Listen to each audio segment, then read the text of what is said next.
큰 은혜가 임하시기를 축복합니다. 오늘 말씀 나누기 전에 우리 여기 앞에 나와서 찬양으로 우리 성도들 마음을 열고 하나님께 영광 돌리는 우리 중창단 위에서, 찬양단 위에서 우리 박수. 저는 12월 이 오후 예배 주제를 초심으로, 처음 마음으로 이렇게 골랐습니다.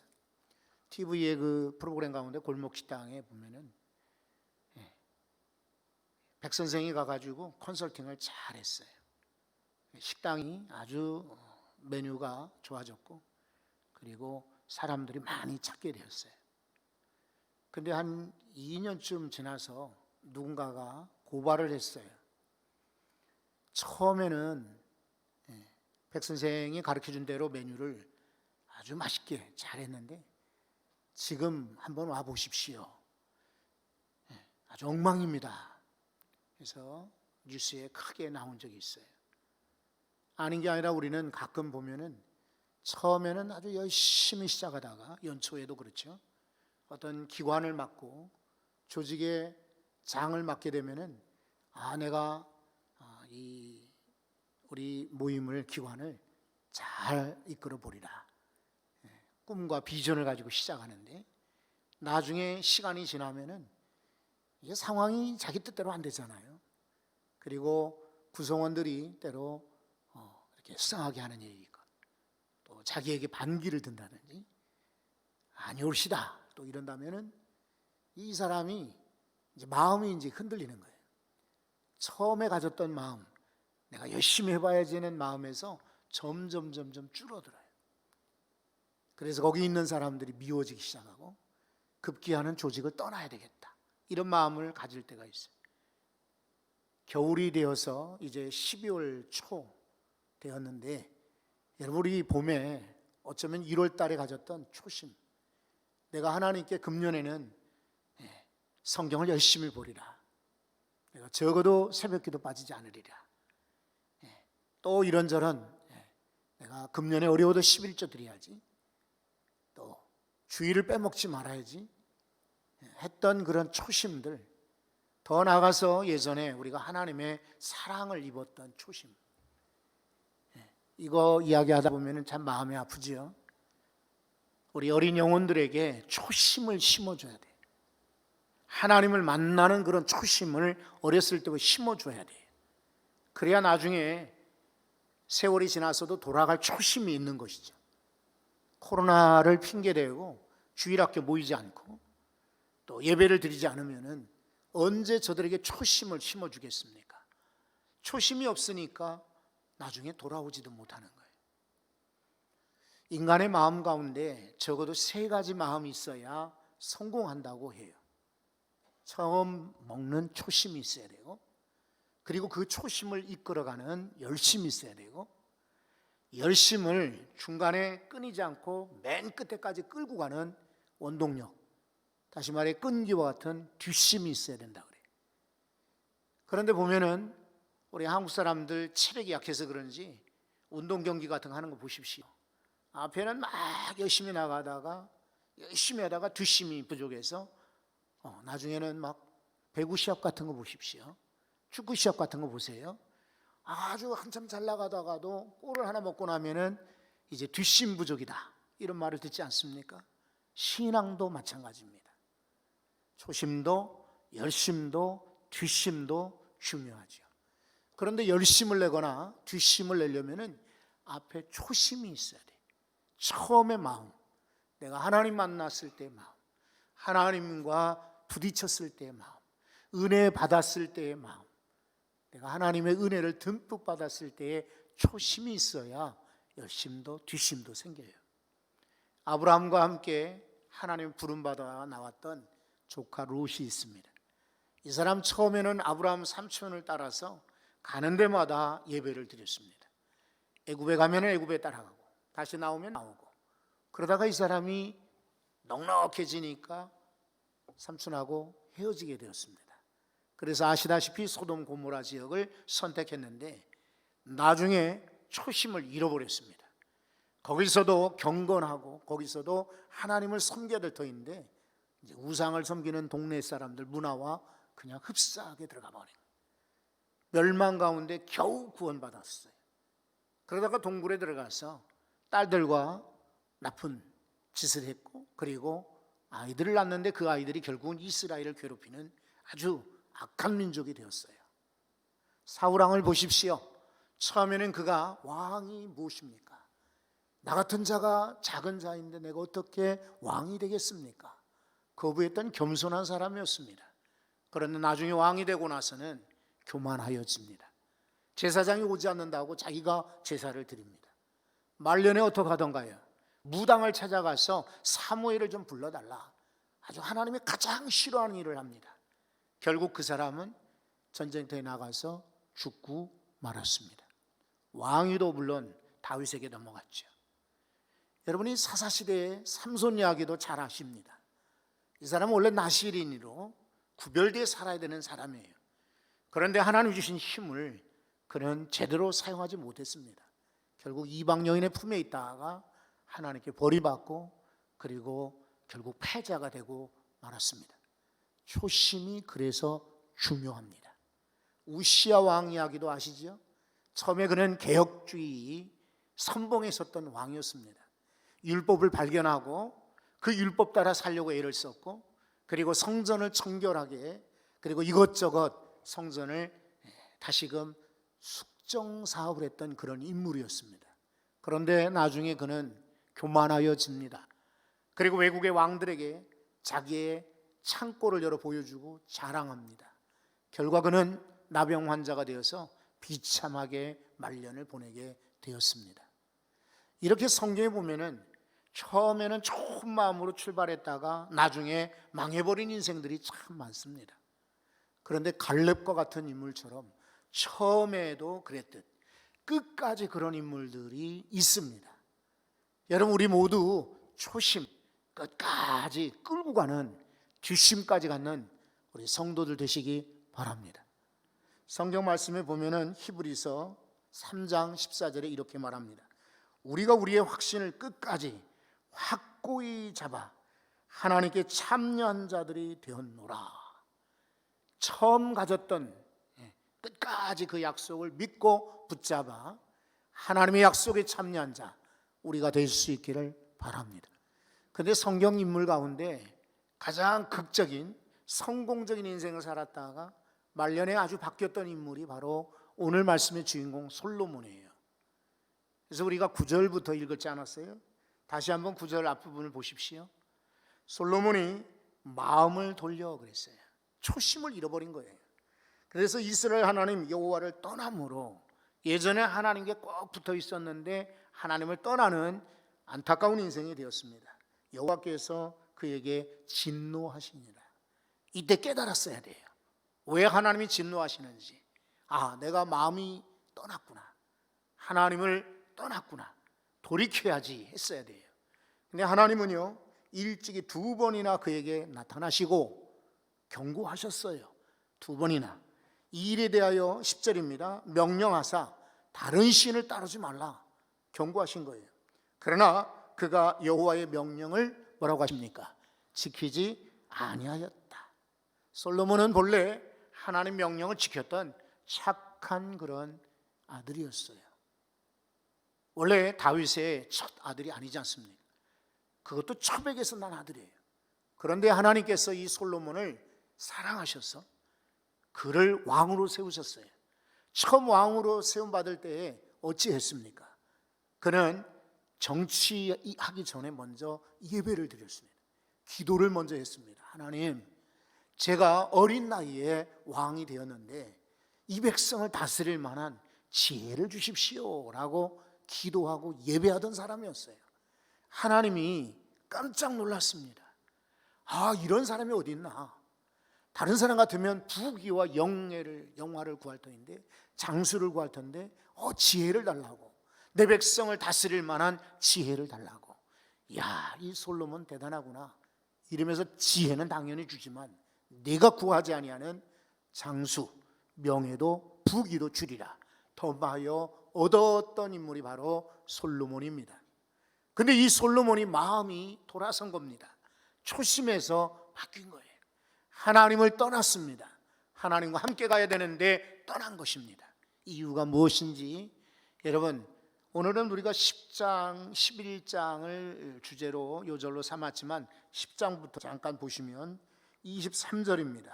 23절을 한번 읽겠습니다. 솔로몬 왕의 재산과 지혜가 세상의 그 어느 왕보다 큰지라. 그러니까 재산이 많아지고 지혜가 많아지니까 이 사람 마음이 바뀐 거예요. 뒤에도 나오지만은 사람이 처음에 가난하고 없을 때는 아주 겸손하죠. 그리고 열심을 내죠. 그리고 누구에게든지 부탁을 하죠. 근데 본인이 재산이 많아지고 또 명성이 높아지니까 그런 마음이 없죠. 부탁도 하지 않고 겸손하지도 않는 그런 인생들이 참 많습니다. 24절도 보겠습니다. 10장 24절 다 같이 읽습니다. 온 세상 사람들이 다 하나님께서 솔로몬의 마음에 주신 지혜를 들으며 그의 얼굴을 보기 원해요. 예, 솔로몬이 가지고 있는 지혜는 타고난 것이 아니었습니다. 누가 솔로몬에게 지혜를 주었습니까? 하나님께서 주신 겁니다. 여러분, 지혜뿐만 아닙니다. 우리가 지금 누리고 사는 모든 것, 재능이 있다, 내가 공부를 좀 한다, 나는 재산이 있다, 나는 재주가 이런저런 탤런트가 있다 그러면 우리 성도들은 그렇게 생각하셔야 돼요. 내가 타고난 것이 아니라 부모에게서 물려받은 것도 있지만 그 모든 것은 하나님이 내게 주신 것이다. 솔로몬처럼 그렇게 생각해야 돼요. 그런데 이제 저가 많아지고 늘어나니까 교만해진 것입니다. 유명해지니까 마음이 떠난 것입니다. 온 세상 사람들이 자기를 보러 오니까 솔로몬 마음이 기분이 좋을 수밖에, 그리고 우쭐해지는 거예요. 그래서 많은 사람들이 자기에게 그냥 오는 게 아니에요. 얼굴을 보러 오는데 25절에 보니까 그들이 각기 예물을 가지고 왔다 그랬어요. 때로는 은그릇도 금그릇도 의복도 갑옷도 향품도 말도 노새를 가지고 오는데 해마다 그리하였더라. 매년 사람들이 계속해서 찾아오는 거예요. 그게 솔로몬 마음이 얼마나 교만해지겠습니까? 이렇게 유명해졌으니까. 그렇죠. 사람들이 알려지지 않을 때, 이럴 때는 연락을 하면 금방 받습니다. 근데 유명해지면은 연락을 해도 연락이 잘 안 받아요. 물론 바쁜 수도 있고 또 여기저기 할 일도 있겠지만은 사람의 마음이 확 바뀌는 것이 인지상정인 것 같아요. 이게 초심을 잃어버린 거예요. 여러분, 게다가 26절도 한번 보십시오. 솔로몬이 병거가 얼마나 되었습니까? 1400이나 돼요. 마병은 혹시 얼마나 되었습니까? 마병 12,000명이나 되었습니다. 그리고 27절도 보십시오. 왕이 예루살렘에 얼마나 은을 많이 두었던지, 은이 뭐같이 흔했다고요? 돌같이 흔했다. 여러분, 이스라엘 땅은 특히 비가 많이 오지 않은 지역이기 때문에 돌이 많습니다. 그러니까 돌이 사방에 있어요. 돌로 집을 짓고 돌로 다리 만들고 길 만들고 돌 가지고 온갖 재료를 삼고, 우리 같으면 나무로 초가로 해서 집을 지었는데 이 나라 사람들은 돌이 하도 흔하니까 돌로 집을 많이, 성도 돌로 쌓고. 그런데 은이 얼마나 흔한지 돌과 같이 많았더라. 이런 부가 저를 든든한 재산이 초심에서 벗어나게 만든 것입니다. 그렇죠. 우리 주변에도 보면은 돈이 없을 때하고 돈이 많아질 때는 사람이 달라 보이지 않던가요? 어딘가 좀 뻣뻣해 보이고, 그리고 말투도 그냥 반말같이 하기도 하고 함부로 대할 때도 있고 자기 기분대로 말할 때가 있습니다. 없는 사람들 같으면은 참죠. 없는 사람 같으면은 그냥 숙이죠. 그런데 있는 사람들 가운데는 종종 그런 사람들이 있습니다. 자, 이제는 11장입니다. 2절 말씀을 보겠습니다. 2절도 한번 다 같이 읽습니다. 여호와께서 일찍이 이 여러 백성에 대하여 이스라엘 자손에게 말씀하시기를 너희는 그들과 서로 통혼하지 말며 그들도 너희와 서로 통혼하게 하지 말라. 그들이 반드시 너희의 마음을 돌려 그들의 신들을 따르게 하리라 하셨으나 솔로몬이 그들을 사랑하였더라. 하나님의 명령을 역사의 교훈인데 어긴 것입니다. 이방인들과 통혼하지 마라, 결혼하지 말라 그랬거든요. 그런데 솔로몬이 오히려 그들을 사랑하였더라. 하나님 명령을 무시하고 역사의 교훈을 망각했던 것입니다. 그래서 여인들이 많습니다. 3절 보십시오. 왕이 후궁이 몇 명이나 되었다 그랬습니까? 700이라. 첩이 옛날에는 정략적으로 그 나라와 이렇게 계약을 맺고 서로 전쟁을 피하고 서로 무역을 하기 위해서 그 나라의 왕녀들, 공주들 그리고 귀족들의 여인들을 왕과 정략 결혼을 시킨 일이 있습니다. 지금 우리나라도 과거에 그랬었지 않았어요? 그리고 재벌가에서도 다른 재벌가랑 결혼시키는 이유가 우리 가진 집안과 저 집의 집안이 합치면 더 좋아질 거예요. 정치인들도 그렇게 하고요. 많은 이들이 그렇게들 하고 있습니다. 그러나 여러분, 이방인들과 통혼하는 것은 하나님 막으시는 것인데 이 여자들을 많이 첩으로 두었다, 후궁으로 뒀다는 것은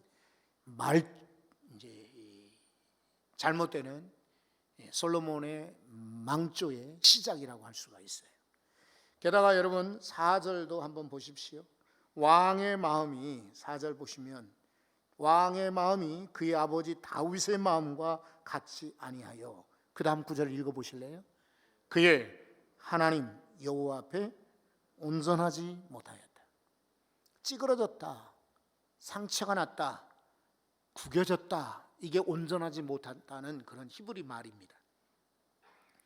온전하다는 것은 깨끗하다, 찌그러짐이 없다, 상처가 없다, 이런 말이거든요. 그러니까 하나님께도 향하여 온전, 다시 말해 구겨짐이 없고 찌그러짐이 없고 상처가 없어야 되는데 아버지 다윗의 마음과 같지 않더라. 아버지가 물려준 신앙 유산, 귀한 것이잖아요. 그런데 이 사람은 지금 아버지와 달라요. 물론 아버지의 잘못된 것 쫓아가서는 안 되겠지요. 그러나 좋은 점은 따라야 됐을 터인데 오히려 아버지의 마음과 같지 않았어. 하나님께 온전한 마음으로 섬기지를 못했습니다. 게다가 6절도 한번 보십시오. 솔로몬이 여호와의 눈앞에서 뭐라고 하십니까? 악을 행하여 그의 아버지 다윗이 여호와를 온전히 따름같이 따르지 아니하였다. 악을 행했다니요. 이게 참 안타까운 거죠. 그렇게 하나님께 은혜 받았고 최고의 제국을, 명성을, 지혜를 얻었던, 그래 많은 사람들이 찾아와서 한번 봅시다. 저 사람이 지혜가 많다는데 하나님이 주신 지혜가 어떤지 한번 봅시다. 예물을 가지고 찾아올 정도로 아주 유명했던 그 사람이 이제는 악을 행하는 사람이 되었습니다. 초심을 잃어버린 거예요. 아주 나쁜 그런 경우죠. 그래서 그는 하나님을 따르지 아니하고 7절에 보면 모압의 가증한 그모스, 우상입니다. 그래서 예루살렘 앞 산에 산당을 지었다. 그렇게 하나님이 싫어하는, 미워하는 우상의 산당을 지었던 것입니다. 또 암몬 자손의 가증한 몰록을 위하여 그와 같이 하였다. 몰록 우상도 거기다 지은 거예요. 8절에 보면은 그가 또 그의 이방 여인들을 위하여 다 그와 같이 한지라. 그들이 자기의 신들에게 분향하며 제사하였더라. 외국 여자들이 솔로몬에게 시집 와가지고 그냥 국제 결혼만 한 게 아니에요. 자기들 그런 그 의식주, 음식이나 옷이나 이런 그 생활 스타일만 옮겨온 게 아니에요. 이게 잘못된 것 중에 하나가 자기들이 고향 친정에서 섬기던 우상들을 그대로 이식한 거예요. 여기 와서 똑같이 이방 제사를 드리게 된 거죠. 근데 그러면 솔로몬이 그걸 막았어야 돼요. 아니면 거부했어야 돼요. 그런데 어떻게 합니까? 그래서 오늘 말씀과 같이 솔로몬이 마음이 떠났던 거예요. 이게 이제 솔로몬의 비참한 말로가 되기 시작합니다. 결과 어찌 되었나요? 우리 아까 9절은 읽었으니까 한번 11절 한번 읽어볼까요? 11절을 우리 함께 다 같이 읽습니다. 여호와께서 솔로몬에게 말씀하시되 내가 이러한 일이 있었고 또 내가 내 언약과 내가 내게 명령한 법도를 지키지 아니하였으니 내가 반드시 이 나라를 내게서 빼앗아 내 신하에게 주리라. 여러분, 누가 누구에게 말씀하신 건가요? 여호와께서 솔로몬에게 얘기했어요. 그러면 이 이야기를 듣는 순간에 솔로몬은 깨달아야 돼요. 아하, 내가 잘못했구나. 내 나라를 빼앗아, 그것도 반드시 빼앗겠다고 하셨거든요. 반드시라고 일부러 강조한 이유는 틀림없이 행할 것이다. 니느웨 성 사람들은요, 우상 숭배자들이었지 않습니까? 니느웨, 이라크 지금 모술, 이라크 전쟁 때 그 모술이라는 것을 여러분이 많이 들었을 겁니다. 바로 티그리스 강 그 강변에 있는 지역이 모술인데, 이 모술 건너편 동네가 니느웨입니다.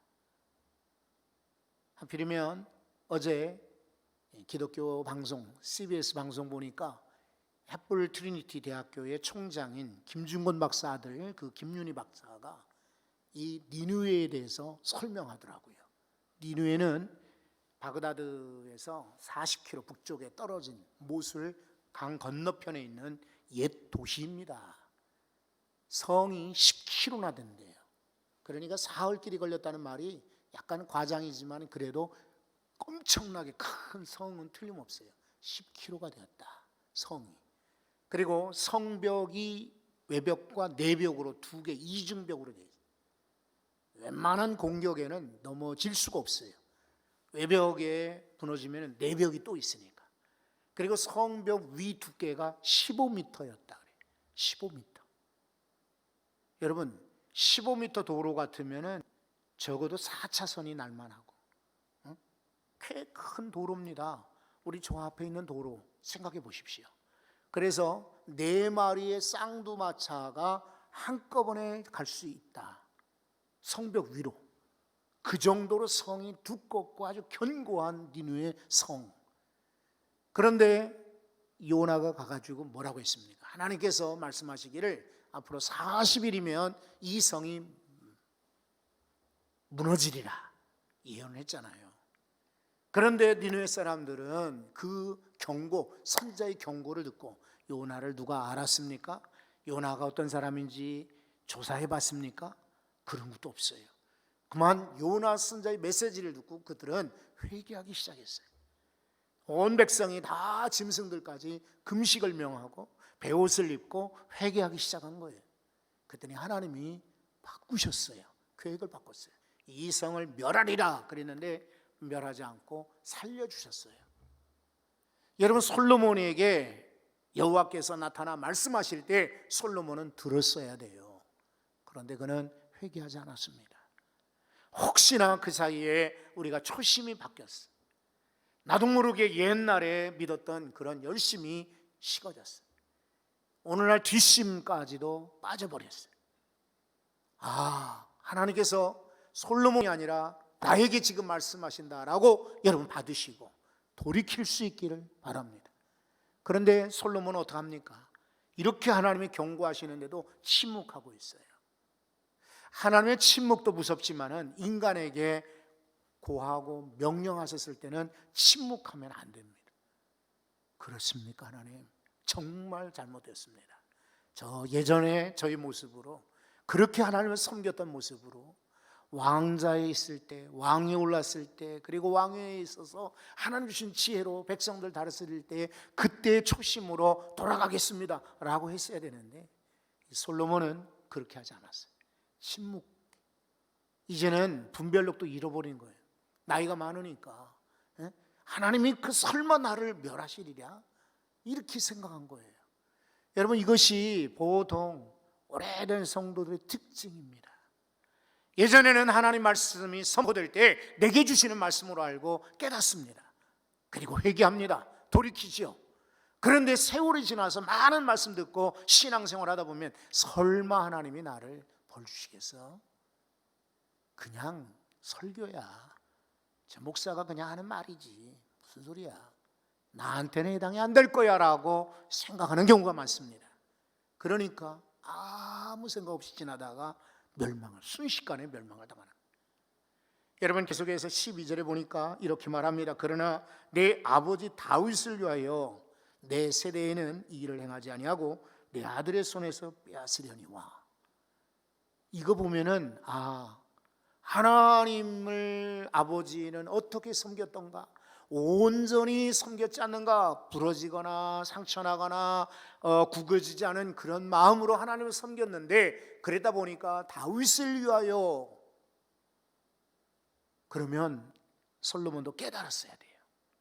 아버지 다윗이 그렇게 온전히 섬겼더니 하나님이 다윗 때문에 나를, 우리 아버지 때문에 나를 여기서 내 대에서 금방 나를 뺏지는 않는구나 깨달았어야죠. 근데 여기서도 침묵하고 있습니다. 두 번째 이렇게 경고할 때 솔로몬은 깨달았어야 돼요. 세 번째입니다. 13절 말씀 보면 오직 내가 이 나라를 다 빼앗기지 아니하고 내 종 다윗과 내가 택한 예루살렘을 위하여 몇 지파를 남긴다고 하셨어요? 몇 지파요? 유다 지파 하나만 남겨요. 나머지 11지파는 다 북쪽에 여로보암에게로 돌아서고 맙니다. 이 이야기 경고를 들을 때, 이 말씀을 들을 때 솔로몬은 깨달아야 돼요. 내가 내 아버지 다윗을 위하여 그리고 이 성 예루살렘 때문에 한 지파를 남겨주지만 결국은 내 나라가 쪼개질 것이다 경고한 거잖아요. 그러면 깨달았어야 되는데 솔로몬은 여기서도 침묵하고 있습니다. 초심을 잃어버린 거예요. 까맣게 잃어버려요. 언제 잃어버린지 모르게 잊어버렸어요. 그리고는 하나님이 말씀하셔도 응답하지 못하는 아주 무감각한 인생이 되고 말았어요. 오후에 여러분 그냥 말씀을 듣지 마십시오. 오늘 솔로몬에게 하신 말씀은 나에게 주신 말씀인지 모르겠다. 나 예전에 그렇게 열심히 내어 기도하고 헌신하고 무슨 일이 있어도 주의를 지켰는데 오늘 어찌 되었을까? 경고로 받으시고요, 다시 한번 초심으로 돌아갈 수 있기를 바랍니다. 기도하겠습니다. 기도할